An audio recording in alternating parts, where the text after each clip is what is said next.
Yeah, probably about 15 years ago when cyberpunk was all the craze, um, and I was friends with most of the cyberpunk authors, Bruce Sterling and William Gibson, John Shirley, who John Shirley actually wrote a couple drafts of the Crow. Um, so I love that whole kind of Blade Runner future setting. With that kind of miasma of culturals all thrown into one city and everything's very bleak. It kind of reminded me of what Detroit was going to be in 10 years, even though in reality the city collapsed under its own weight. So I was really enamored with the whole cyberpunk scene, and so I did some short stories, and I had planned on doing a full-length graphic novel. But the amount of, because at the same time I was doing press for the Crow film, so it was like I was home for a week and then I was gone for two. I was home for a week and I was gone for two.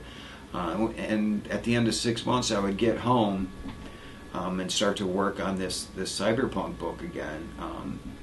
But because technology exponentially grows at this incredible rate, things I had done 6 months earlier were already obsolete. And after 60 or so pages of this thing, it's like, well, I'll never be able to keep up. So essentially, the graphic novel was abandoned, but there were several short stories.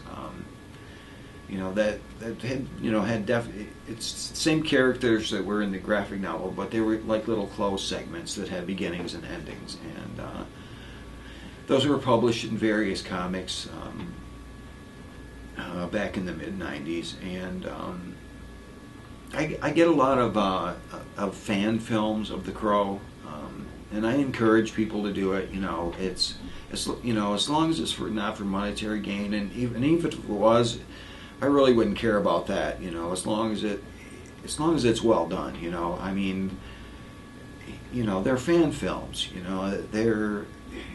I appreciate the effort that goes into these things, so I always encourage people, just send me a copy when it's done. I want to see it.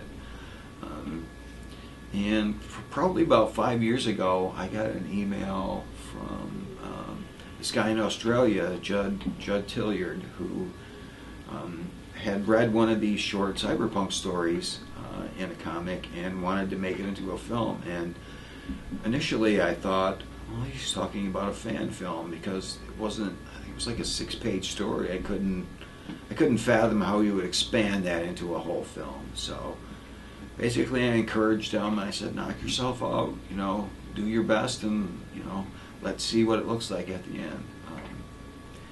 And then a few years pass, and he sends me this trailer that is by no means this low budget kind of fan film. I mean, it's shot in 35mm anamorphic widescreen, and it just looks phenomenally well done.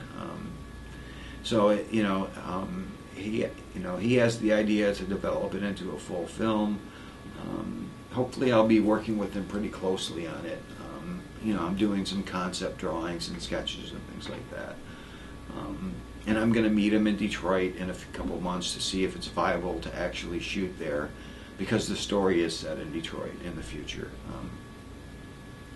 And it looks really good. It's called Frame 137, which is Frame 137 is the frame of film in the Zapruder film where Kennedy's head explodes in the assassination film. I never really explained it in the comic. It's just one of those little odd bits that, I like the sound of it, and if someone gets it, they do. If they don't, it doesn't really matter.